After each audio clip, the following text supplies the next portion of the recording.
আসসালামু আলাইকুম রহমতুল্লাহি ওয়া বারাকাতুহু। সবাইকে স্বাগতম জানাচ্ছি। আমি ডাক্তার আহমদ হাবিবুর রহিম। চ্যাট জিপিটি নিয়ে আমি আরেকটা পর্ব করেছিলাম, সেখানে কথা বলেছি যে চ্যাট জিপিটি নিয়ে ডাক্তার বা মেডিকেল স্টুডেন্টরা কী ব্যাপার করতে পারেন, এবং সেই কথাগুলোর ভিত্তিতে আজকে আমি একটা হ্যান্ডস অন সেশন নিয়ে এসেছি। তো আমি আজকে দেখাবো যে কথাগুলো বলেছিলাম যে একটা ডিজিজ নিয়ে কীভাবে স্টাডি করা যায় বা সামগ্রিক আরও অন্য অনেকগুলো কাজ, তো সেইগুলোর আজকে হ্যান্ডস অন এক্সপিরিয়েন্স ইনশাল্লাহ আজকে আপনাদেরকে দেওয়া হবে। তো অনেকেই হয়তো চ্যাট জিপিটি অ্যাকাউন্ট খুলে রেখেছেন, খুবই ভালো। তো এটা খোলা খুব কঠিন কিছু না, খুবই সহজ। আমি ছোট করে একটু দেখিয়ে দিচ্ছি, তারপর যদি না বুঝেন আপনি গুগলে সার্চ দিলে বা ইউটিউবে সার্চ দিলে এরকম অনেক ভিডিও পাবেন। এবং আমি আশা করি যারা এতটুকু স্মার্ট যে ফেসবুক বা গুগল জিমেইল অ্যাকাউন্ট খুলতে পারেন, তাদের জন্য চ্যাট জিপিটি খোলা কোনো ব্যাপারই না। তো যাই হোক, আমরা শুরু করি। তো আমি অলরেডি কাজের সুবিধার্থে একটা স্ক্রিপ্ট করে রেখেছি। এই স্ক্রিপ্টের আলোকে আমি স্টেপ বাই স্টেপ যাব ইনশাল্লাহ, এবং আপনাদেরকে বোঝানোর চেষ্টা করব যে কাজগুলো কীভাবে করা যেতে পারে। তো প্রথমেই আমরা গুগলে যদি ধরেন চ্যাট জিপিটি লিখে সার্চ দিই, তাহলে এখানে দেখেন যে এই চ্যাট জিপিটি openai.com এটা ওদের ওয়েবসাইটে আসে। সরাসরি চ্যাট জিপিটিতে যদি আমরা যেতে চাই, তাহলে আমরা এই যে chatgpt.com চলে আসলাম। এখানে আমরা ইউজ করছি চ্যাট জিপিটি 404o মিনি। এটা হচ্ছে ফ্রি অ্যাকাউন্ট। এখানে আমরা লগ ইন করতে পারি, তো অথবা ফ্রি অ্যাকাউন্ট ক্রিয়েট করতে পারি। তো আমরা এই ক্রিয়েট ফ্রি অ্যাকাউন্টে ক্লিক করব। ক্লিক করার পরে কন্টিনিউ উইথ গুগল অ্যাকাউন্ট দিয়ে যদি আপনি লগ ইন করেন, এটাতে ঝামেলা কম আর কি। তো আপনি এখানে আপনার যেটা নিজস্ব ইমেল আইডি সেটা আপনি ইউজ করলেন। করার পর আপনি ইমেল আইডির পাসওয়ার্ড যেটা আছে সেই পাসওয়ার্ডটা ইউজ করেন। আমার অ্যাকাউন্টে আমি আমার আইডি পাসওয়ার্ড ব্যবহার করলাম। তো করার পরে আমি এই তো লগ ইন করে ফেললাম। এই চ্যাট জিপিটির ইন্টারফেস। তো এইটা আপনার ফ্রি অ্যাকাউন্ট। তো ফ্রি অ্যাকাউন্ট, এখানে আমরা চ্যাট জিপিটি 4.4o যেটা মিনি এটা ইউজ করব। আর চ্যাট জিপিটি প্লাস সেটা একটু সুবিধাজনক, কিন্তু আপনি ফ্রিতেও যথেষ্ট ভালো কাজ করতে পারবেন। আমি প্রথম 6 মাসের বেশি সময় ফ্রি ইউজ করেছি এবং আমি এতে অনেক কাজ করতে পেরেছি। সুতরাং আপনি এইটা দিয়ে শুরু করতে পারবেন। আমি যে কথাগুলো বলবো সেগুলো আপনি এখান থেকেই ফলো করতে পারবেন। তারপর আপনার যদি একটা সময়কে ভালো লাগে, তখন আপনি হয়তো কনসিডার করলেন যে আপনার কাজের প্রেক্ষিতে বা আরও বেশি পরিমাণ কাজ করতে গেলে, বেশি মাত্রায় কাজ করতে গেলে, তখন দেখবেন যে প্রো অ্যাকাউন্টটা ভালো। প্রো অ্যাকাউন্ট মাসে অ্যারাউন্ড $20 করে লাগে আর কি, 2000 টাকার উপরে। তো যাই হোক, একটা অ্যাকাউন্ট ওপেন করার পরে বেসিক কিছু কাজ থাকে। এখানে যে কাস্টমাইজ চ্যাট জিপিটি। তো আপনার এখানে দেখেন এই যে কাস্টম ইনস্ট্রাকশন, এখানে লেখা আছে what would you like ChatGPT know about you to provide better response. আর এরপরে how would you like ChatGPT to respond, যে আপনি যে কথাগুলো বলছেন তার ভিত্তিতে সে কিভাবে রেসপন্ড করবে। আমি যেটা করেছি, এই চ্যাট জিপিটি অ্যাকাউন্টের কাস্টমাইজেশনের জন্য আমার নিজের একটা ইন্ট্রোডাকশন আমি এখানে লিখে রেখেছি, এবং আমার এই ইন্ট্রোডাকশনটা আমি কপি করে তাকে দিয়ে দিচ্ছি। আচ্ছা, তো এখানে কি বলা আছে যে আমি ডাক্তার, নিওনেটোলজিস্ট, আমি মেডিকেল স্টাডি স্পেশালি নিওনেটোলজি নিয়ে পছন্দ করি। এখানে আমি কি ব্যাপারে আমার ফোকাস, একটা neonatology, medical study and exam preparation, বিভিন্ন ড্রাগ ম্যানেজমেন্ট। আপনার এই টেক্সটগুলো আপনি দেখতেই পাচ্ছেন, পড়ে নিতে পারবেন। তো এইভাবে করে আপনি নিজের চয়েসের আলোকে যে আপনি কি চাচ্ছেন আপনার নিজের সম্পর্কে আপনি খুব সুন্দর করে একটা ইন্ট্রোডাকশন দিবেন। এবং এই যে দেখেন, আপনি use evidence based guideline from up to date BSMO, AIIMS, neonatology textbook. অর্থাৎ আমি যেটা করেছি যে আমার মতো করে আমি আমার যেই প্রায়োরিটিগুলো, এই যে ডান দিকে দেখেন কোশ্চেনগুলো আসছে যে where are you based, what do you for work, what are your hobbies and interest. তো এগুলো নিয়ে আপনি সম্পর্কে বললে সে আপনার সম্পর্কে তার একটা ধারণা তৈরি হবে।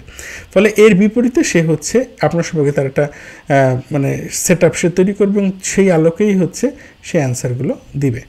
তো এইটা আপনার আমার সম্পর্কে তাকে জানানো।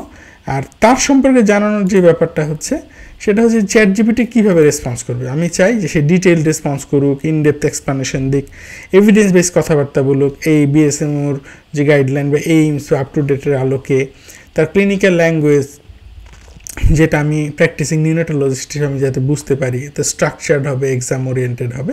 তো এইভাবে করে আমি তাকে বলেছি যে তোমার রেসপন্সটা হওয়া উচিত হচ্ছে এইরকম, যে রেফারেন্স বেসড স্পেসিফিক। হ্যাঁ, তো আমি হচ্ছে এই জিনিসটা আমি হচ্ছে আপনার কাস্টমাইজেশনের সেকেন্ড অপশনে দিয়ে দিচ্ছি।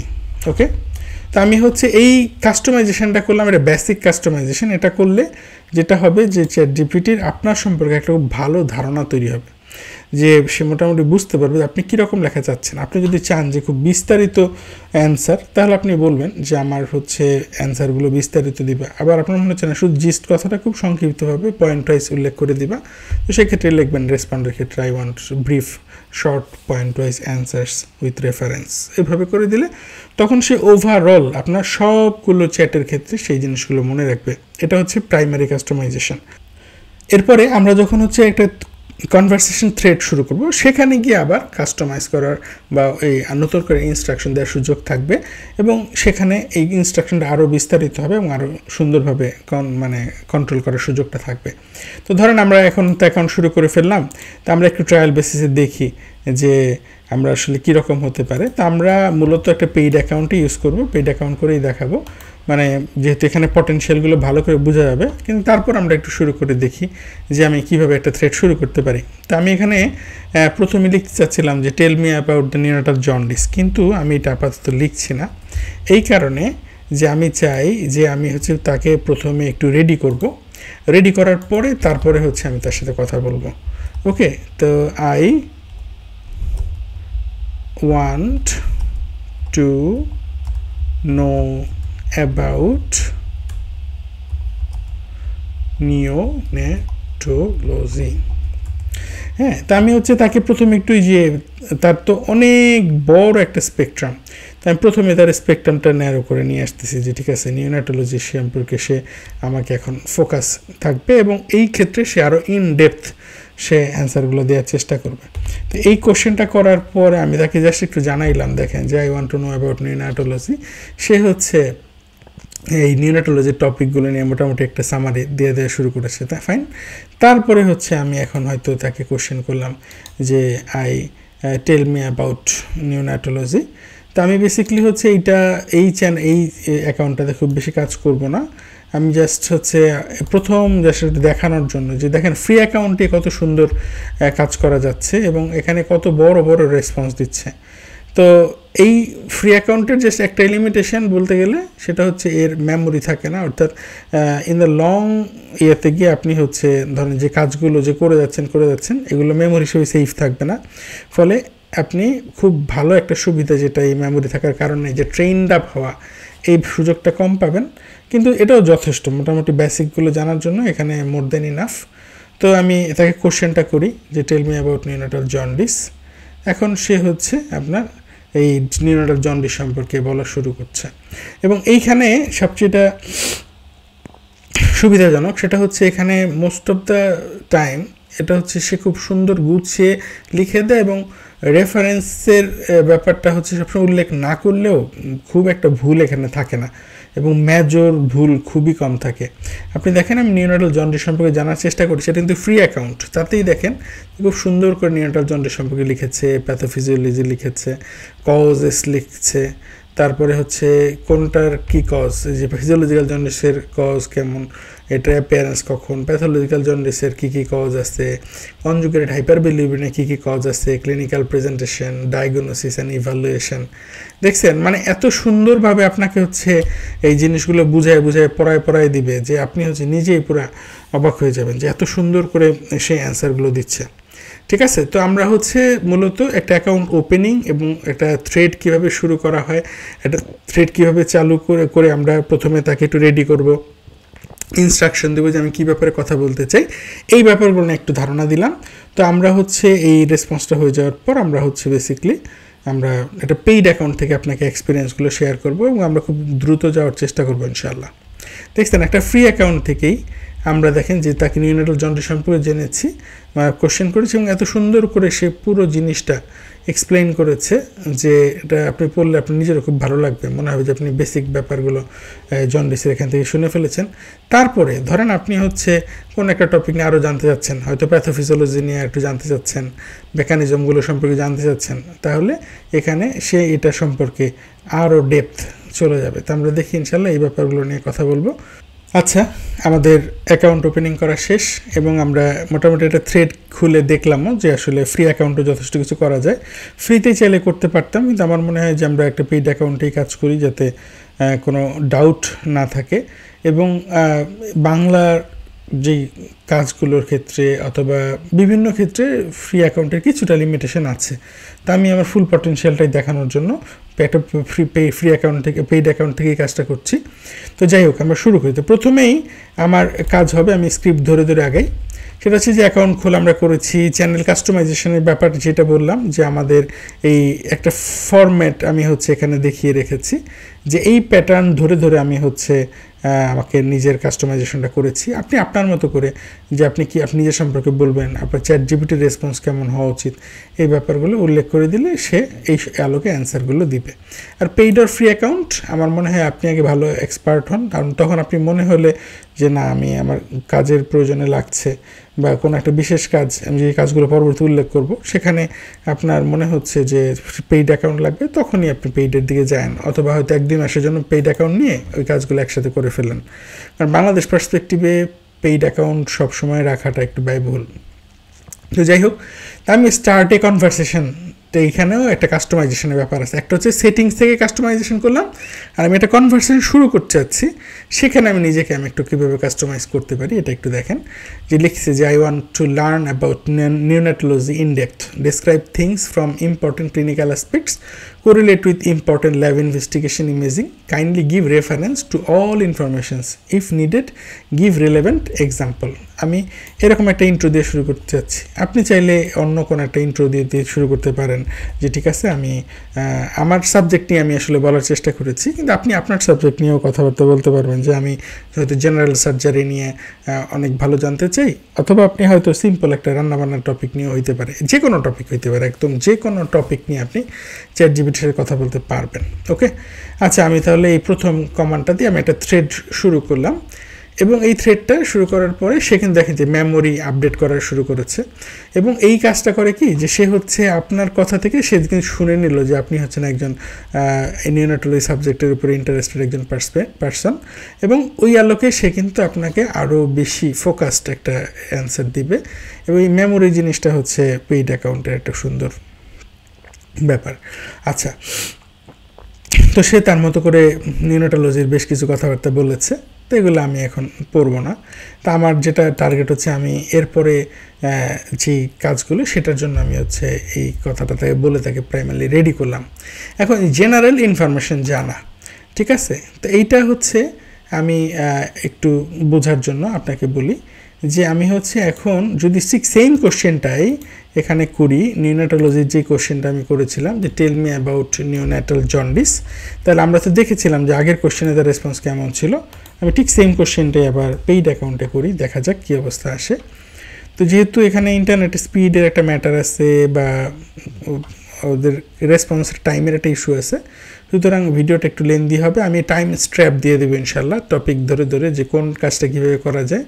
আপনারা পরবর্তীতে ফলো আপ দেখার সময় হয়তো টপিক ধরে ধরে আপনি করতে পারবেন, যে ওই টপিকটার ভিডিওটা দেখে নিলেন, প্রথমে হয়তো পুরোটা দেখলেন, পরে না বুঝলে ওই চ্যাপ্টারটা দেখে নিলেন। এরকম যে দেখেন এখানেও কিন্তু করছি নিউনেটাল জন্ডিস নিয়ে physiology, causes of jaundice, pathology, clinical evaluation, severity assessment, lab investigation, imaging, management, এখানেও বেশ চমৎকারভাবে এবং ওই আগেরটার তুলনায় আরেকটু ভালোভাবে এখানে কিন্তু উল্লেখ করেছে। এবং ইভেন্ট প্রিভেনশন, এক্সাম্পল কেস, এই যে আমি বলেছিলাম যে আমাকে এক্সাম্পল দিবেন যাতে আমি বুঝতে পারি, এবং সেই জন্য কী করেছে যে এক্সাম্পল রেখেছে একটা, যে 2 দিনের বাচ্চার কী কী ঘটনা, তারপর রেফারেন্স এসে উল্লেখ করেছে, আমি যেহেতু আগে বলে দিয়েছি, কিন্তু প্রিভিয়াসলি এটাতে কিন্তু এই ব্যাপারগুলো ফলো করে নাই, কারণ সেখানে আমি রেফারেন্সের কথা, এক্সাম্পলের কথা উল্লেখ করি নাই। ওকে, আচ্ছা, এখন আমি যদি এই কোশ্চেনটাই আমি এখন tell me about neonatal jaundice হচ্ছে একটা প্রিসাইজ, একটা মোটা দাগের কোশ্চেন, কিন্তু আমি এটাকে আর একটু ভালোভাবে কোশ্চেনটা করলাম কীভাবে, যে আমাকে নিউনাটাল জন্ডিস সম্পর্কে বলো, কীভাবে ডেফিনেশন বলবা, classification, risk factor, important clinical features, the related lab investigation, imaging study, treatment modality, specific treatment, complication, management of complication, follow up, prognosis, এই যে ব্যাপারটা। তো আমরা কিন্তু মূলত কী হয়, একটা ডিজিজ সম্পর্কে জানতে গেলে এই ফরম্যাটটা ধরেই জানার চেষ্টা করি সবাই, তাই না? তো আমি করলাম কি, তাকে একদম প্রিসাইজলি বলে দিলাম যে তুমি আমাকে একদম ইন ডেপথ যে এই কথাগুলোকে ধরে আমাকে নিউনাটাল জন্ডিস সম্পর্কে বলো। তাহলে প্রথম যেই ইয়াটা ছিল, প্রথম যেই প্রম্পটটা ছিল সেটা ছিল একটু মোটামুটি ওপেন এন্ড, যে নিউনাটাল জন্ডিস সম্পর্কে যা মন চায় বলো। আর এইখানে হচ্ছে আমি বলে দিছি যে নিউনাটাল জন্ডিসের এই পার্সপেক্টিভ থেকে তুমি আমাকে কথাগুলো বলো। তখন সে কী করবে দেখেন, এই যে উল্লেখ করে দিছি আমি এখন হচ্ছে নিউনাটাল জন্ডিসের ডেফিনেশন, ক্লাসিফিকেশন, হ্যাঁ, আদার টাইপস কী আছে, রিস্ক ফ্যাক্টরগুলো কী আছে, ইম্পর্টেন্ট ক্লিনিক্যাল ফিচার আমি কী পেতে পারি, রিলেটেড কী ল্যাব ইনভেস্টিগেশন আমি করছি, তারপরে হচ্ছে রিলেটিং ইমেজিং স্টাডি আমি কোথায় কোথায় কী করতে পারি, ট্রিটমেন্ট মডালিটিজের মধ্যে কী অপশন আছে। অর্থাৎ আপনি কিন্তু জাস্ট আপনার প্রম্পটটাকে যদি গুছিয়ে দেন তাহলে দেখছেন যে ডিফারেন্সটা কত সুন্দরভাবে চলে আসে। এটাই হচ্ছে আপনার খুব চমৎকার একটা ব্যাপার, যে আপনি যত ডিপে যাইতে চাইবেন সে না করবে না যে ঠিক আছে আমি এরপরে আর জানি না। হ্যাঁ, মোস্ট অফ দ্য ক্ষেত্রেই আপনি এরকম পাবেন না। এই যে দেখছেন, এবং সে উল্লেখও করে দিচ্ছে রেফারেন্সগুলো যে কোত্থেকে নিয়েছে কথাগুলো। ওকে, তো এইটা খুবই চমৎকার একটা ব্যাপার যে আমি হচ্ছে যখন একটা ফরম্যাট ধরে বলে দিব যে এই ফরম্যাটে বলো, তখন হচ্ছে আমরা জিনিসটা মানে খুব আরও গুছানো পাবো। আচ্ছা, এবার বলেছিলাম যে একটা টেবিল বানানোর ব্যাপার। এখন আমি ধরেন চিন্তা করলাম যে এই জন্ডিসের ব্যাপারে আমি আরেকটু ভালো করে জানতে চাই যে প্যাথোলজিক্যাল জন্ডিস আর ফিজিওলজিক্যাল জন্ডিস এই দুইটার মধ্যে পার্থক্য কীরকম হতে পারে। তো আমি বললাম যে now make a comparative table on physiological jaundice and pathological jaundice from all perspective. এই কথাটুকু জাস্ট আমি বলে দিলাম যে একটা মেক এ কম্পারেটিভ টেবিল এই বিষয়ের উপরে। এখন দেখেন যে কী করছে সে, এই কথাটুকু বলে দিলাম।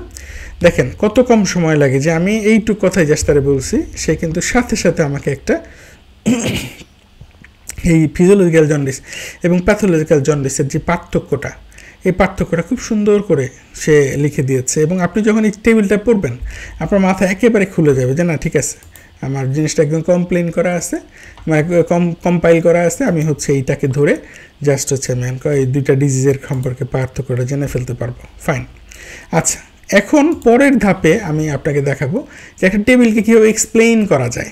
তো ধরেন আপনি সামহাও একটা রিসার্চের একটা টেবিল অথবা এখানকার একটা যে কোনো একটা টেবিল আপনি করলেন কি, এই টেবিলটাতে কী কী লেখা আছে এটাকে কোনো কারণে আপনার টেক্সটে লেখা লাগবে। রিসার্চের জিনিসটা খুব লাগে, প্লাস হচ্ছে আপনার বিভিন্ন কারণ লাগতে পারে। তো সেক্ষেত্রে আপনি দেখেন, আপনি যদি একটা টেবিল সুন্দর করে কপি করে আপনি জাস্ট হচ্ছে বললেন, কপি হয়েছে কিনা, কপি করে বললেন যে এই টেবিলটা আমাকে এক্সপ্লেন করে দাও। হ্যাঁ, টেবিলটা কপি হয়েছে।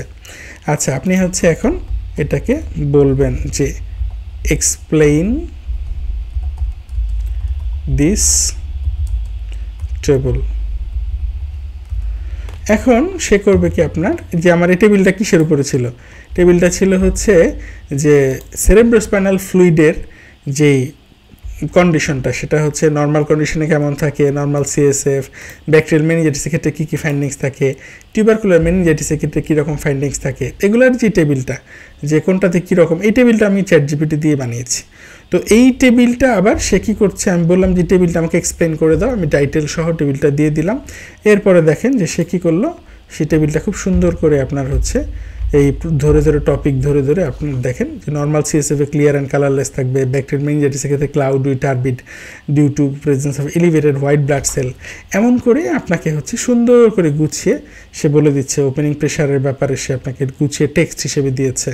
হ্যাঁ, এবং হচ্ছে আপনি দেখেন এই টোটাল প্যাটার্নগুলো নিয়ে আপনি যদি আরেকটু জানতে চান যে ঠিক আছে টিবি মেনিনজাইটিসের ক্ষেত্রে আপনার মাইক্রোব্যাকটেরিয়াম টিউবারকুলোসিস হলে কী হবে, সেন্সিটিভিটি লো খেলে আমি কীভাবে এটা ডায়াগনোস করতে পারি, সে কিন্তু এটা অ্যান্সার দেওয়ার জন্য রেডি আছে। এবং দেখেন সামারির মধ্যে সে বলে দিয়েছে যে bacterial meningitis trends to show acute inflammation with elevated WBC low glucose, high protein, high lactate and positive Gram stain. একদম সুন্দর করে এক লাইনে ব্যাকটেরিয়াল মেনিনজাইটিসকে সে এক্সপ্লেন করে দিয়েছে। ঠিক সেম টিবি মেনিনজাইটিসের ক্ষেত্রেও সে খুব ছোট্ট করে সামারি করে দিয়েছে। তো এই যে একটা মজা যে পড়ালেখা করার সময় যে আপনি হয়তো একটা কোশ্চেন প্রিসাইজলি জানতে চাচ্ছেন বা কোনো একটা কোশ্চেন পড়ার সময় মনে আসছে, আপনি সাথে সাথে তাকে কোশ্চেন করে সে কিন্তু সুন্দর করে অ্যান্সারটা দিয়ে দিবে। তো আপনার জন্য বেটার হবে যেটা আপনি যখন পড়ালেখা করতে বসছেন তখন এটা পড়বেন এবং পড়ার সময় যেটা করবেন যে এটা আবার একটু নোট করে রেখে দিবেন, যে না হলে কী হবে এখন পড়ছেন পরে ভুলে গেলে তখন তো চ্যাটজিপিটি আপনার কাছে ওই অংশটা আবার কোথায় খুঁজে পাবেন। এই জন্য বেটার যখন পড়বেন তখন জাস্ট নোট আউট করে রাখবেন। ওকে, আচ্ছা এখন আমি এই যে পরের যে পয়েন্টটা চিন্তা করছিলাম যে কোনো ডিজিজ সম্পর্কে আপনি কীভাবে জানবেন। তো আমি অলরেডি নিউনাটাল জন্ডিস দিয়ে কিন্তু বুঝিয়ে দিয়েছি, যে আমি বলছি জাস্ট যে আমাকে নিউনাটাল জন্ডিস সম্পর্কে বলো, সে কিন্তু অনেকটুকু বলে দিয়েছে। আমি যখন বলেছি আমাকে এই স্ট্রাকচার ধরে ধরে বলো, সে আরও বিস্তারিত আরও গুছিয়ে সুন্দর করে বলেছে। এখন আমি চিন্তা করলাম যে ঠিক আছে আমি এই সম্পর্কে আরও ডেপথে যাইতে চাই।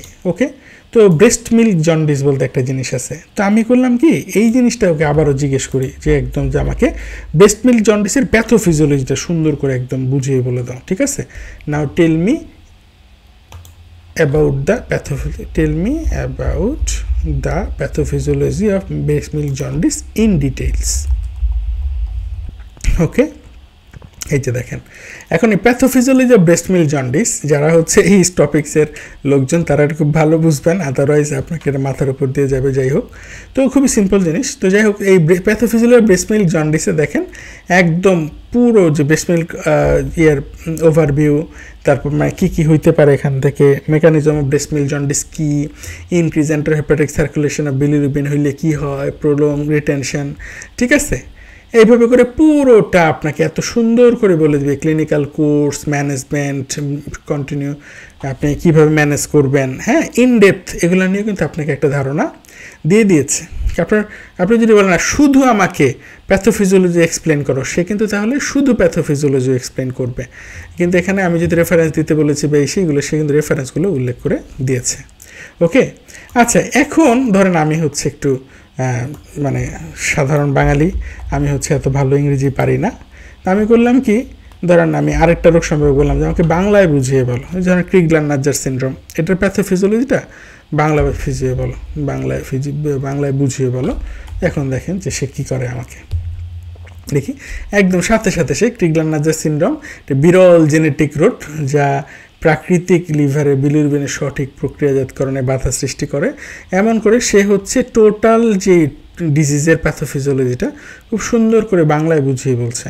তো আপনি দেখেন যে এটা এইভাবে যখন আপনি পড়ার সময় দেখবেন যে এটা আপনার জন্য খুবই সহজ হয়ে যাবে এবং কখনো মানে বোঝার ক্ষেত্রে ভাষাগত মানে প্রতিবন্ধকতাটা আপনাকে আটকাবে না। এবং আপনি খুব চমৎকারভাবে না বুঝলে আপনি আরেকটা কোশ্চেন করেন যে এই জিনিসটা বুঝি নাই। এই যে আমি ধরেন বললাম যে ঠিক আছে যে ইউডিপি গ্লুকুরোনাল ট্রান্সফারেজ, হ্যাঁ এই এনজাইমটা কি করে, এই এনজাইমের কাজটা আমি বুঝতেছি না ধরেন আর কি। তো আমি লিখলাম যে এই এনজাইমটা কি করে, দেখি সে কি বলে। দেখছেন সে কিন্তু এই এনজাইমটাকে সে আবার তার কাজটাকে খুব সুন্দর করে আপনাকে বলে দিচ্ছে। এবং এর ফলে যেটা হচ্ছে আপনার যে কোনো একটা ডিজিজ সম্পর্কে আপনার যত হাজার কোশ্চেন আপনার থাকতে পারে, আপনি সবগুলো কোশ্চেন ধরে এখান থেকে আপনি ক্লিয়ার হয়ে যেতে পারবেন। এবং চ্যাটজিপিটিতে ভুল হয় কোথায় বেসিক্যালি দেখেছি, রিসেন্ট কোনো একটা ইভেন্ট অথবা পলিটিক্যাল কোনো একটা ইভেন্ট যেটাতে রাজনৈতিক মতদ্বৈততার ব্যাপার আছে, হিস্ট্রির একটা ভ্যারিয়েশন আছে, ওইখানে ইস্যুগুলো হয়। কিন্তু টেক্সট বই তো ওদের কাছে সবগুলো টেক্সট বইয়ের মোটামুটি ডাটাবেস আছে, সুতরাং টেক্সট বইগুলো থেকে যখন ওরা এই সার্চ করে অ্যানালাইসিস করে যখন তথ্যগুলো দেয়, এগুলোতে ভুল খুবই কম হয়। তারপরও আমি তো বললাম যে আমি আগের ভিডিওতে বলেছি যে এটাকে টেক্সট বই হিসেবে ধরা যাবে না, আপনি হচ্ছে টেক্সট বইই পড়বেন। কিন্তু কোনো একটা প্যাথোফিজিওলজি বোঝা, কোনো একটা ডিজিজ সম্পর্কে একটা সামারি টেনে আনা অথবা জিনিসটাকে সহজ করে বোঝা, যেমন আমরা আমাদের বড় ভাইদেরকে জিজ্ঞেস করি, তো আমাদের চ্যাটজিপিটি হচ্ছে এই ডিজিটাল বড় ভাই আর কি। ওকে, আচ্ছা এখন দেখেন যে ক্লিনিক্যাল ডিসিশন মেকিং, হ্যাঁ আমরা ডিজিজ সম্পর্কে জানলাম বা বুঝতে পারলাম যে কীভাবে আমরা জানতে পারি। এখন ক্লিনিক্যাল ডিসিশন মেকিংয়ের ক্ষেত্রে আমরা কিন্তু কিছুটা গাইড পেতে পারি। ওকে, আচ্ছা তাহলে আমি হচ্ছে দেখেন একটা বাংলায় লিখেছি একটা কথা যে একটা 2800 গ্রাম ওজনের এটি টার্ম নবজাতকের বয়স 5 দিন, তাদের হাতের তালু পর্যন্ত জন্ডিস চলে এসেছে, বাচ্চা বুকের দুধ পাচ্ছে না, বাচ্চার মায়ের ডায়াবেটিস হাইপারটেনশন ছিল, তারপরে ওজন 300 গ্রাম কমে গেছে, প্রস্রাবের পরিমাণ 24 ঘন্টা মাত্র 2 থেকে 3 বার, মানে ডিহাইড্রেশনের কারণে তার হচ্ছে জন্ডিসটা হচ্ছে, সাথে মায়ের আপনার ব্লাড গ্রুপ ও পজিটিভ, সেক্ষেত্রে এবিও ইনকম্প্যাটিবিলিটি হইতে পারে, এবং মায়ের হচ্ছে ডায়াবেটিস যেহেতু আছে সেক্ষেত্রে তার পলিসাইথেমিয়ার কারণেও জন্ডিসটা বাড়তে পারে। ওকে, তো তার জন্ডিস অনেক বেশি, তাহলে আমি হচ্ছে তারে কীভাবে ম্যানেজ করতে পারি, তো এই ব্যাপারটা নিয়ে আমি একটু করে তাকে একটু জিজ্ঞেস করে দেখি। তো এটা বাংলায় করা, তো এটা ইংরেজিতে করলে আরও হয়তো আমরা ভালো একটা রেসপন্স পাবো, কিন্তু চ্যাটজিপিটির দাবি হচ্ছে সে সব ভাষাতেই, বাংলা এবং ইংরেজি বা অন্যান্য ভাষাগুলোতে সে সমানভাবে পারদর্শী, কিন্তু আমার অবজারভেশন হচ্ছে সে ইংরেজির কমান্ডগুলোতে আরও বেশি ফাইন টিউনিং করতে পারে বা আরও ভালো অ্যানালাইসিসটা দিতে পারে। তো দেখেন আমি হচ্ছে যেই কথাগুলো বলেছি এই কথাগুলোই দেখেন এখানে আসছে। আমি বলছি বাচ্চাটা জন্ডিস বেড়ে গেছে, তো জন্ডিস বাড়ার কারণ কী ছিল, যে বাচ্চা মায়ের দুধ পাচ্ছে না, তারপরে মায়ের হচ্ছে যে ছিল ডায়াবেটিস ছিল, তো ডায়াবেটিসের কারণে হচ্ছে তার এই আপনার এখানে পলিসাইথেমিয়ার কথাটা সে বলে নাই। তো এখানে হচ্ছে সে সবটুকু তো আর বলতে পারবে না, কিন্তু ইংরেজিতে দিলে এখানে সে আরেকটু হয়তো ভালো বলতে পারতো, কিন্তু তারপরেও জিনিসটা খারাপ না, সে কিন্তু অনেকটুকু বলে দিয়েছে। তো আমরা তো আর এই চ্যাটজিপিটি দেখে ট্রিটমেন্ট দিব না, কিন্তু বেসিকটা শেখার জন্য এটা খুবই ভালো একটা ব্যাপার। তো যাই হোক, তাহলে আমরা আরেকটা জিনিস একটু দেখি। তাহলে আমরা তো ট্রান্সলেট করে দেখি, যে এইটা ট্রান্সলেট করার পরে এটাকে আবার কোশ্চেন করি, দেখিস তখন সে কী বলবে। আমি হচ্ছে ট্রান্সলেট this in English, আমি হচ্ছে ট্রান্সলেট দিস ইংলিশ দিলাম। এই যে দেখেন যে 5 days old male, আমার কথাটা ইংরেজি থেকে খুবই সুন্দর একটা ইংলিশ কিন্তু সে করছে। তো দেখেন যে সে কিন্তু চোখের পলকে আপনার এই ইংরেজি করে দিল, গ্রামাটিক্যাল মিস্টেক বা বানানগুলো খুব কম পাবেন। তো আমি এখন হচ্ছে তাকে ঠিক এই কোশ্চেনটাই করলাম। আমি এখানে বললাম যে what may be the differential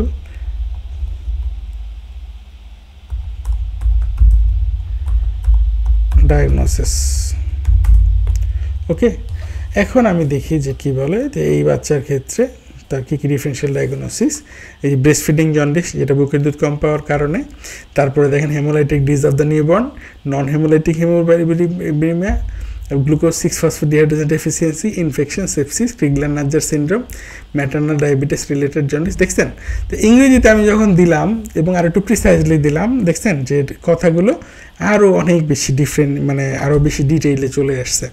হ্যাঁ, তো আমি বাংলাটা আপনাদেরকে দেখাইছি এই কারণে যে আপনি যাতে কখনো মানে মনে না করেন যে আমি এই সার্ভিসটা ইউজ করতে পারবো না। মানে এত চমৎকার একটা জিনিস, আপনি যেই ভাষায় চান সেটাই আপনার জন্য যথেষ্ট। আচ্ছা, এখন আমরা দেখব হচ্ছে চ্যাটজিপিটি দিয়ে কীভাবে সামারি করা যায়। তা আমি হচ্ছে আমাদের একটা টেক্সট বই যে গোমেলা, তো আমাদের প্রোটোকল আর কি একটা, তো ওইটার হচ্ছে এখান থেকে আমি একটা পুরো চ্যাপ্টার কপি করে ফেলছি। তো আমি হচ্ছে ওই চ্যাপ্টারের পুরা কপিটা একসাথে, পুরো একটা চ্যাপ্টারের পুরোটা অংশ আমি হচ্ছে একসাথে টেক্সট কপি করে এটা হচ্ছে আমি চ্যাটজিপিটিকে দিয়ে তাকে বলি হচ্ছে এটা করার জন্য, সামারাইজ করার জন্য। ঠিক আছে, আমি দেখি সে কী বলে। তো এটা প্রায় A4 কাগজের 4-5 পৃষ্ঠার বেশি। তো এইখানে হচ্ছে ফ্রি অ্যাকাউন্টগুলো একটু দুর্বল, দেখা যায় এত বড় জিনিস সে নিতে পারবে না, তাকে লিমিট করা থাকে আর কি। কিন্তু আমি হচ্ছে এটাকে সামারাইজ করতে বললাম, বিশাল একটা টেক্সট। ঠিক আছে, এটা ধরেন আমার পড়তে একটা ভালো সময় লাগবে। এখন দেখি তার কি অবস্থা। এই যে সে যে অলরেডি কী করেছে, যে দেখেন যে hyperkalaemia, extremely low birth weight, infant summary, সে করেছে কি আপনার অলরেডি সামারি করে ফেলেছে। তো আসলে ব্যাপার হচ্ছে যে এগুলো তো সামারি পড়ে তো আসলে অনেক কিছু হবে না। আমি উদাহরণ হিসেবে একটা চ্যাপ্টার দেখালাম কপি করে, কিন্তু ধরেন বিভিন্ন সময় সায়েন্টিফিক আর্টিকেল বা কপি, হ্যাঁ এগুলো তো কিন্তু আমি সবটুকু পুরোটা পড়া লাগে না, তখন দেখা যাচ্ছে আমি এভাবে একটু সামারাইজ করে একটা ধারণা নিতে পারবো, বা অ্যাবস্ট্রাক্টটা আমি কপি করে বললাম। হ্যাঁ, আমি ইভেন যদি বলি যে ঠিক আছে আমাকে এটা ট্রান্সলেট দিস ইন বাংলা, সে কিন্তু এটা ট্রান্সলেট করে দিবে। ঠিক আছে, তাহলে আমরা খুব এটা মানে ভালো জিনিস দেখলাম যেখানে সামারাইজও ইজিলি করা যায়। ওকে, আর table flow chart and flow chart টেবিলটা দেখাইলাম যে কীভাবে টেবিল বানাইতে হয়। হ্যাঁ, ফ্লো চার্টের ব্যাপারে আপনাকে একটু ধারণা দিই। ধরেন আপনাকে বললাম যে make a flow chart to flow chart about haemoglobin metabolism, haem metabolism.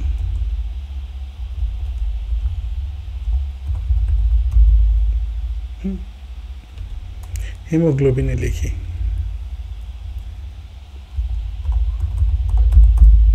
Haemoglobin metabolism. হ্যাঁ, এখন দেখেন যে সে হচ্ছে একটা ফ্লো চার্ট তৈরি করে হিমোগ্লোবিন মেটাবলিজমটা কীভাবে হয় সেটা হচ্ছে আপনাকে একটা ফ্লো চার্ট করে দেখাই দিবে। তো দেখা যাক। অ্যানালাইজিং করতে কিছু সময় নিচ্ছে সে।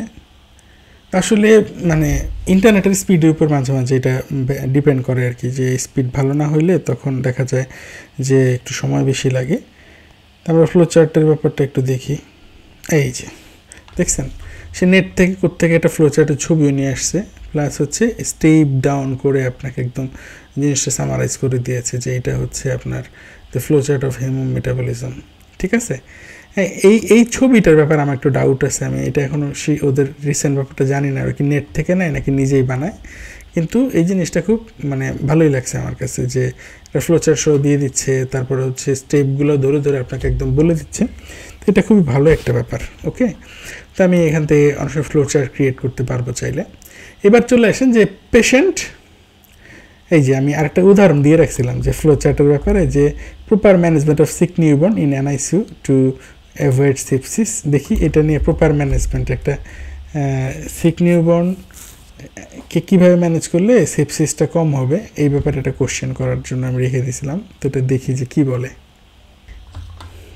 এই অ্যানালাইসিসের ক্ষেত্রে আমি দেখলাম যে সে ভালোই সময় নেয়। সম্ভবত যে ফ্লো চার্ট যেগুলো হচ্ছে সে নিজেই এটা ফ্লোটা তৈরি করে, এই কারণে তার একটু সময় লাগে। ঠিক আছে, তাহলে দেখছেন খুব ভালো একটা জিনিস। কিন্তু আপনি কিন্তু এটা মানে চাইলে এটা যে বিভিন্ন সময় প্রেজেন্টেশনে ফ্লো চার্ট টু চার্ট লাগে। এখন আমরা দেখব যে পেশেন্ট এডুকেশন ম্যাটেরিয়ালটা, এটা জিনিসটা কীভাবে তৈরি করা যায়। ধরেন আমি একটা সিনারিও রাখছি এখানে, যে নিউরোটাল সেপসিস থেকে মানে ইনফেকশন থেকে আর কি বাঁচার জন্য NICUতে প্রবেশের পূর্বে এবং পরে একজন সচেতন দর্শনার্থীর কী কী কাজ করতে হবে এবং কেন করতে হবে তা সহজ বাংলায় বুঝিয়ে সাধারণ মানুষ যাতে সহজে বুঝতে পারে এমন একটি নির্দেশনা লিখে দাও। অর্থাৎ আমরা এরকম একটা হ্যান্ড আউট আমরা পেশেন্ট পার্টিকে দিব, যাতে তারা এটা ফলো করতে পারে, যাতে তাদের প্রবেশের ব্যাপারে একটা তারা সচেতন থাকে যে কী কী করে তারা প্রবেশ করবে বা করার পরে কী কী করতে পারবে। এবং দেখেন যে খুব সুন্দরভাবে আমি জাস্ট এই কথাটুকু বলে দিয়েছি। সে বলল যে হাত ভালো করে ধুয়ে নেবেন, কেন সেটাও বলে দিচ্ছে, স্যানিটাইজার ব্যবহার করতে, জুতা বাইরে রেখে নির্দিষ্ট স্লিপার ভিতরে ইউজ করতে, গাউন পরার জন্য, প্রবেশ করার পরে বাচ্চাকে স্পর্শ করার আগে হাত আবার পরিষ্কার করতে হবে, কোনো যন্ত্রপাতি ধরা যাবে না। হ্যাঁ, বের হওয়ার পরে কি করতে হবে, মানে চিন্তা করছেন, মানে আপনি জাস্ট একটা লাইন লিখছেন, সে কিন্তু বাকিটুকু করে দিছে, মানে পুরো আলাউদ্দিনের দৈত্য। এখন পরের বংশটা দেখি, যে এটা হচ্ছে যে পেশেন্ট কমিউনিকেশন শেখা। ধরেন আমি পেশেন্টের সাথে কীভাবে কমিউনিকেট করবো এ ব্যাপারে আমি টিপস চাচ্ছি তার কাছে সামহাও। এখানে কোশ্চেন সিনারিওটা দেখেন, যে NICUতে ভর্তি একজন শিশুর মাকে আমার নিয়মিত আপডেট জানাতে হয়। আমরা সিনারিও রেডি করেছি আর কি। এক্ষেত্রে আমার তার সাথে কথা বলার সময় কী কী বিষয় খেয়াল রাখা উচিত, সে সময় কোন কোন কাজগুলো আমার করা উচিত না, মানে ওভারঅল আমি এখন কমিউনিকেট করতেছি। কমিউনিকেশন আর কাউন্সেলিংয়ে তো সেম না। কাউন্সেলিংয়ে ব্যাপারটা হচ্ছে যে আমি তাকে কোনো একটা ডিসিশন নেওয়ার ক্ষেত্রে তার পজিটিভ নেগেটিভ সবগুলো ব্যাপার তুলে ধরছি, সে তার আলোকে হচ্ছে সে ডিসিশন নেবে, সেই নিবে, আমরা নিব না। আমরা তাকে জাস্ট ভালো খারাপ বলবো। আর আমরা যে রেগুলার যে কথাবার্তা বলছি ওইটা কিন্তু কাউন্সেলিং না, ওটা হচ্ছে যে তাকে আমরা জানাচ্ছি যে এই ঘটনাগুলো ঘটতেছে ভিতরে, আপনার বাচ্চার এখন এই অবস্থা। হ্যাঁ, তো এই জিনিসটাতে আমাদের একটু কনফিউশন আছে। দেখেন, তা আমি বললাম যে মায়ের সাথে আমরা কী কী করা উচিত, কী করা উচিত না। বলছে যে মায়ের সাথে আমি যখন কথা বলবো তার সহানুভূতির সাথে কথা বলবো, সহজ ভাষায় তথ্যটা দিব, মেডিকেল টার্ম আমি দিব না, সঠিক ও বাস্তব তথ্য প্রশ্ন করার সুযোগ দিব, মা যাতে জানতে পারে বা তার যদি কোনো কোয়ারি থাকে সে নিতে পারে, তার সক্ষমতার উপর আলোকপাত করুন, একটু পজিটিভ কথাবার্তাও তাকে একটু করা, যেটা করা যাবে না উদ্বেগ বাড়ায় টেনশনে ফেলাই দিলাম তারে, আবার মিথ্যা আশ্বাসও দেওয়া যাবে না। চিকিৎসা সংক্রান্ত জটিল শব্দ ব্যবহার করা যাবে না, মায়ের দোষ খোঁজা বা অভিযোগ করা যাবে না, অতিরিক্ত তাড়াহুড়া করা যাবে না। দেখছেন, মানে চোখের পলকে আপনাকে কিন্তু খুব সুন্দর একটা জিনিস সে বানাই দিল। ঠিক আছে, তো এই ব্যাপারগুলো হচ্ছে আপনার মানে মাথায় থাকলে তখন আপনি এটা ভালো ইউজ করতে পারবেন। সবসময় তো মানুষের সবসময় মাথায় সব কাজে আসে না, তখন আপনি মাথায় থাকলে যে ঠিক আছে আমি এখন এই মোমেন্টে এই সিনারিওতে আমি কীভাবে কথা বলতে পারি।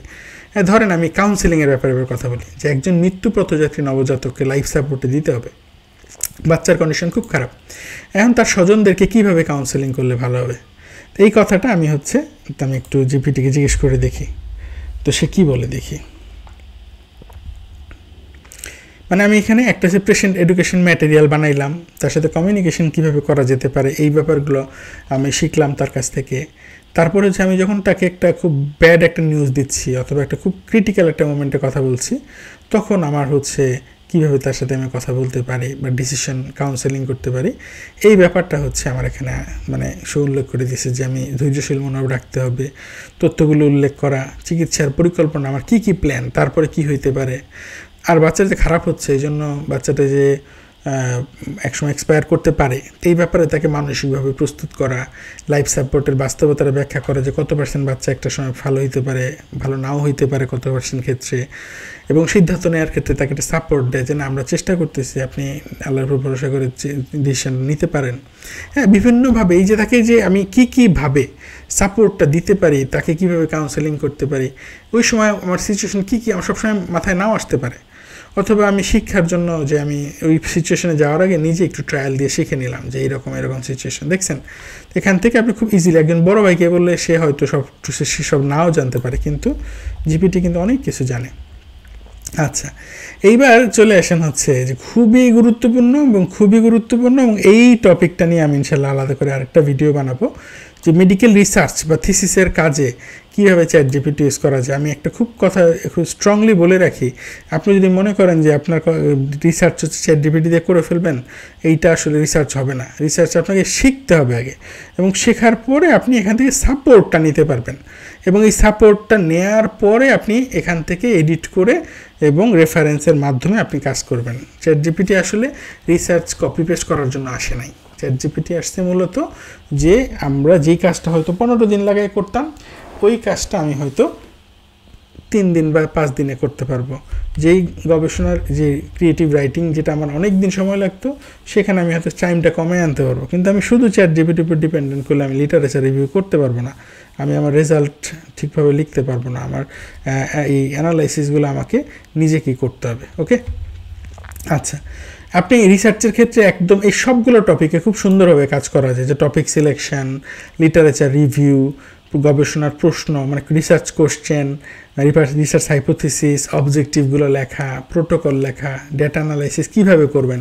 আপনি বুঝতেছেন না যে আপনি ডেটা যে কালেক্ট করবেন, আপনার স্যাম্পল ডিজাইনটা কীরকম, আপনার যে রিসার্চ ডিজাইনটা কেমন হবে, এটা কি প্রসপেক্টিভ হওয়া উচিত না রেট্রোস্পেক্টিভ হওয়া উচিত নাকি আরসিটি হওয়া উচিত, মানে এইভাবে করে যে কোন টাইপের আপনার রিসার্চটা হওয়া উচিত, আপনি কোন অ্যানালাইসিসের মাধ্যমে, যেমন ধরুন আপনি যদি একটা ড্রাগ নিয়ে কাজ করতে চান বা একটা ক্লিনিক্যাল টেস্ট নিয়ে কাজ করতে চান, তাহলে আপনার আসলে শুধু কি কাই স্কোয়ার করলে হবে নাকি আপনার সাথে এই আরওসি কার্ভ করতে হবে, সেই সেন্সিটিভিটি স্পেসিফিসিটি দেখতে হবে। অর্থাৎ এই টোটাল জিনিসগুলো সম্পর্কে সে কিন্তু ভেঙে আপনাকে বলে দিবে। এবং আপনি হচ্ছে যদি বলেন যে আমি ডাটা স্যাম্পল সাইজ কালেকশন করার জন্য যে রুলসটা ফলো করবো, ওই রুলসটা আমাকে দাও, যে ইকুয়েশনটা আমাকে বলো, সে কিন্তু ইকুয়েশনটা বলে দিবে। তখন আপনি ওই ইকুয়েশন দেখে ফলো করে নিজে ক্যালকুলেট করে ফেলতে পারবেন। অর্থাৎ আপনার যেখানে আপনি আটকাবেন, আপনার মনে হয় থিসিস ডিফেন্স করতে যাচ্ছেন, আপনি জিজ্ঞেস করলেন যে আমি থিসিস ডিফেন্স করতে গেলে এই আমার আর্টিকেল, এই আমার টাইটেল, এই হচ্ছে আমার অ্যাবস্ট্রাক্ট, এই হচ্ছে আমার ফাইন্ডিংস, এই আমার অ্যানালাইসিস, এত টোটাল জিনিসটা আপনি দিলেন ওকে কপি করে, তারপরে বললেন যে এখান থেকে কী ইম্পর্টেন্ট কোশ্চেন আসতে পারে। সে কিন্তু আপনাকে 20-30টা কোশ্চেন রেডি করে দিয়ে দিবে। হ্যাঁ, অথবা 10টা কোশ্চেন দিলে আপনি বলেন আরও 10টা দাও, সে তখন দেখবে যে আপনাকে বেশ কিছু কোশ্চেন দিয়ে দিচ্ছে, এই কোশ্চেনগুলো থেকেই দেখবেন পরীক্ষায় আসছে। হ্যাঁ, তো এই যে একটা মজা যে আপনি হচ্ছে কাজ করতেছেন, কিন্তু সাথে আপনার চিন্তা হয়তো অর্ধেক চিন্তা করছেন, কিন্তু বাকি অর্ধেক আপনাকে একটা মেশিন চিন্তাটা করে দিচ্ছে, খুবই মজা। তারপরে চলে আসেন যে ডেটা অ্যানালাইসিস ইন্টারপ্রিটেশন। এইখানে ব্যাপার হচ্ছে টেবিল বানানো পর্যন্ত জিপিটি এখন পর্যন্ত কাজ করতে পারে না, ডেটা অ্যানালাইসিস আপনি নিজেরই করা লাগবে। তো করার পরে টেবিলটা যখন আপনি বানায় ফেলবেন, টেবিলটা আপনি চাইলে এই চ্যাট জিপিটি দিয়ে আপনি ডেসক্রাইব করাইতে পারবেন, বা বিভিন্ন রিসার্চ রিপোর্টস বা ডকুমেন্টস রিসার্চ পেপার সাবমিট করার ক্ষেত্রে বা অ্যাবস্ট্রাক্ট লেখার ক্ষেত্রে রেফারেন্স বা সাইটেশন, হ্যাঁ, গবেষণার ফলাফল কীভাবে দিলে ভালো হবে, আপনি কি এটাকে পাই চার্টে দিবেন নাকি এটা আপনার অন্য হিস্টোগ্রামে দিবেন বা কীভাবে দিতে চান, এটা আপনি জিজ্ঞেস করে যদি আমার ডাটাটা এরকম, এটাকে আমি কীভাবে দিলে সুন্দর হবে, সেই তখন আপনাকে বলে দেবে এটা তুমি পাই চার্টে দাও অথবা এটা তুমি এটা হিস্টোগ্রাম করো। হ্যাঁ, এইভাবেও সে আপনাকে হেল্প করবে। ওকে, তো সুতরাং এইটা নিয়ে ইনশাল্লাহ আমি পরবর্তীতে একটা খুব নিকট ভবিষ্যতে আশা করি খুব ভালো একটা ভিডিও বানানোর চেষ্টা করবো ইনশাল্লাহ, আল্লাহ যদি তৌফিক দেন। তারপর চলে আসেন প্ল্যানিং। এখানে অনেক মজার একটা ব্যাপার। ধরেন আমরা একটা মানে মাঝে মাঝে আমাদেরকে বিভিন্ন মানে কাজ করা লাগে, যেমন ধরেন আমি এখানে একটা ক্লিনিক্যাল সিনারিও দিয়েছি, ক্লিনিক্যাল না, যে আগামী 7 এপ্রিল আমরা 2024 বিশ্ব স্বাস্থ্য দিবস উপলক্ষে আমাদের একটা জাতীয় জাদুঘর মিলনায়তনে হেলথ ইনিশিয়েটিভ এনজিওর পক্ষ থেকে একটা দিনব্যাপী অনুষ্ঠানের আয়োজন করা হয়েছে। এটার এইবারের স্বাস্থ্য দিবসের প্রতিপাদ্য হচ্ছে আমার স্বাস্থ্য আমার অধিকার। এই প্রোগ্রামটা যে করবো, এটা প্ল্যানিং কী সেগমেন্ট করা যেতে পারে, তো এইটা আমি হচ্ছে ওর একটু জিজ্ঞেস করে দেখি, যে আমি তো আমার ধরেন দায়িত্ব দিছে যে আমাকে এই প্রোগ্রামটা ডিজাইন করতে হবে, প্লাস আমি এই প্রোগ্রামটা অর্গানাইজ করতে হবে। তো আমি জিপিটি জিজ্ঞেস করলাম যে আমি এই প্রোগ্রামটা করবো, কী কী রাখা যেতে পারে। দেখছেন এখন হচ্ছে সে আমারে বলে দিল যে আপনি উদ্বোধনী সেশন রাখবেন, এখানে স্বাগত বক্তব্য থাকবে, প্রধান অতিথির বক্তব্য থাকবে, এরপরে সেমিনার মানে 3টা প্রেজেন্টেশন থাকবে, প্যানেল ডিসকাশন, এখানে আপনি চাইলে একটু হেলথ ক্যাম্প রাখতে পারেন, হেলথ মানুষ অ্যাওয়ারনেস করলেন, কিছু ওয়ার্কশপ রাখলেন, যারা হয়তো কেউ পুষ্টি নিয়ে কাজ করলো, মেন্টাল হেলথ নিয়ে কাজ করলো, একটা পোস্টার ফটোগ্রাফি প্রতিযোগিতা থাকলো, একটা কোয়েশ্চেন অ্যান্সারিং সেশন থাকলো, একটা সাংস্কৃতিক সেশন থাকলো, পুরস্কার বিতরণী থাকলো, এখানে ওখানে যারা ভালো করলো এই সেই, তারপর সমাপনী থাকলো। দেখছেন আপনার প্রোগ্রামের যে প্ল্যানিংয়ের এখানে একটা অনেকটা হয়ে গেছে। আপনি হুবহু কপি পেস্ট তো আর মারবেন না, কিন্তু আপনি ধারণা পেলেন যে আমার শুরুতে এইভাবে করা যাইতে পারে, তারপরে এইভাবে করা যাইতে পারে। তো এই জিনিসগুলো হচ্ছে খুব মজা। আচ্ছা যাক, এখন আপনি হচ্ছে ধরেন প্রোগ্রাম অর্গানাইজ করবেন না, বলছে যে তুমি উপস্থাপনা করতে হবে, ফাইন। তো আপনি করলেন কি, এবার আমার বললেন যে প্রথমে তো আপনি প্রোগ্রাম সম্পর্কে ধারণা দিয়েই দিচ্ছেন, এখন বললেন যে এই প্রোগ্রামে আমি উপস্থাপনা করব, উপস্থাপনার জন্য আমাকে বাংলা একটা স্ক্রিপ্ট লিখে দাও। ওকে, এই যে দেখেন কী আজব অবস্থা, যে এখন সে আপনার একটা স্ক্রিপ্টও লিখে দিছে, এবং স্ক্রিপ্টটা আপনি চাইলে মনে হলো যে না ঠিক আছে এই স্ক্রিপ্টটা আমার অত ভালো লাগে নাই, যে সেমিনার পরে কখন কি বলবো এই সেই পুরো একটা স্ক্রিপ্ট কিন্তু আপনারা লিখে দিছে। হ্যাঁ, আমরা আমাদের কোর্সের সময় এইভাবে স্ক্রিপ্ট লেখা লাগতো নিজে নিজে, এখন হচ্ছে মেশিনে লিখে দেয়। আমার মনে হচ্ছে ভালো লাগতেছে না, আমি করলাম কি ট্রাই এগেইন দিলাম, রিজেনারেট করতে দিলাম আর কি। সে করলো কি আপনার নতুন করে আবার আরেকটা স্ক্রিপ্ট দিচ্ছে, ঠিক আছে।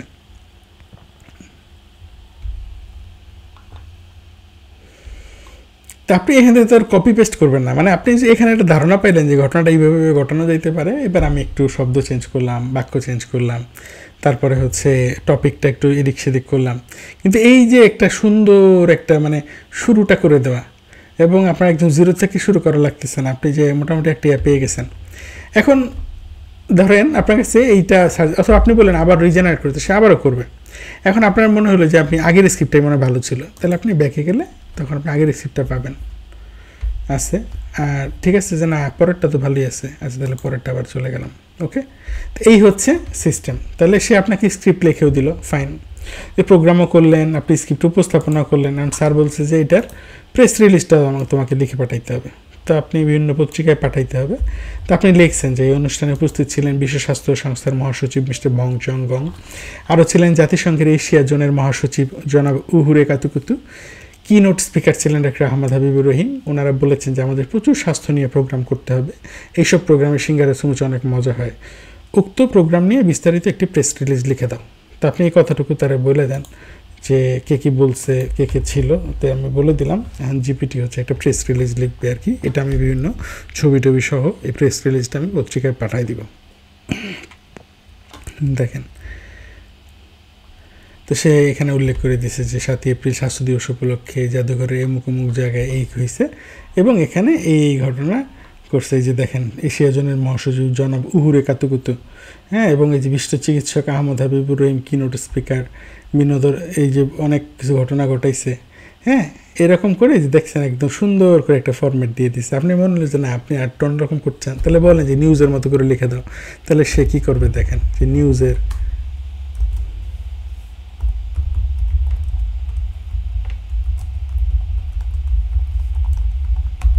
বললাম যে নিউজের মতো করে লিখে দাও। এখন দেখেন সে হচ্ছে কি করলো, আবার এই জিনিসটা চেঞ্জ করে একদম নিউজের মতো করে আপনার জিনিসটা করে দিল।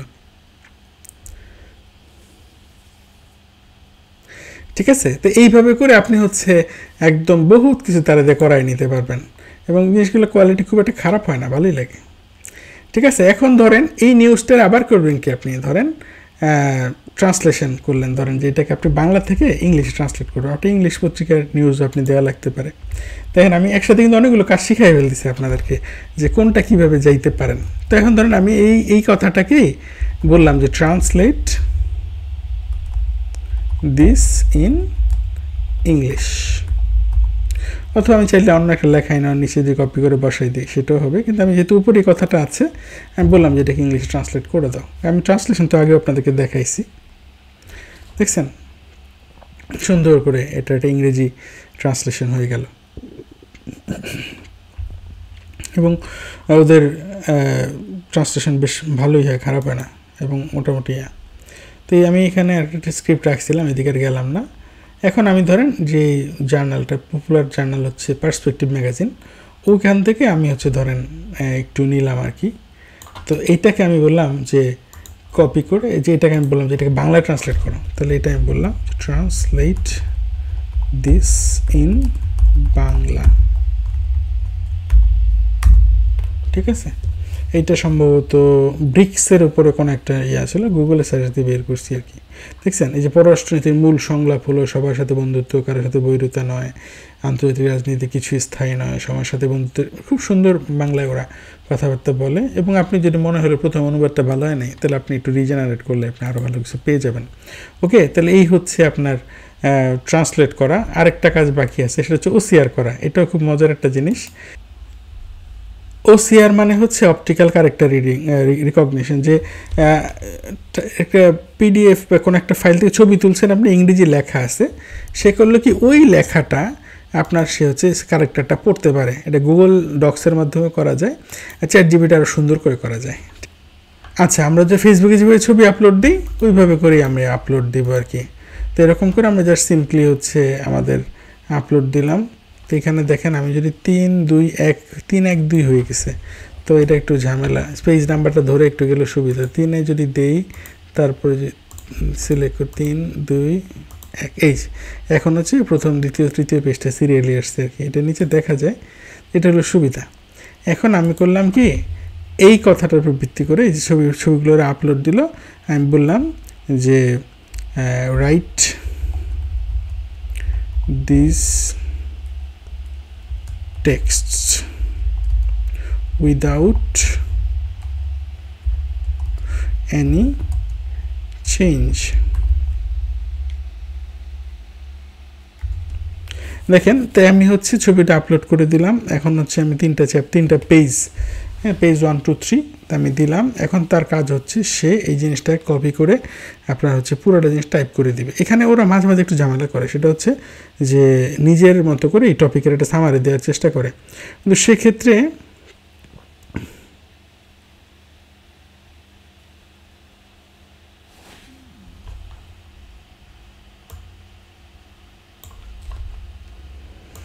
আচ্ছা, এখানে সে বলতেছে সে একটু ভালো হয়েছে আগের তুলনায়।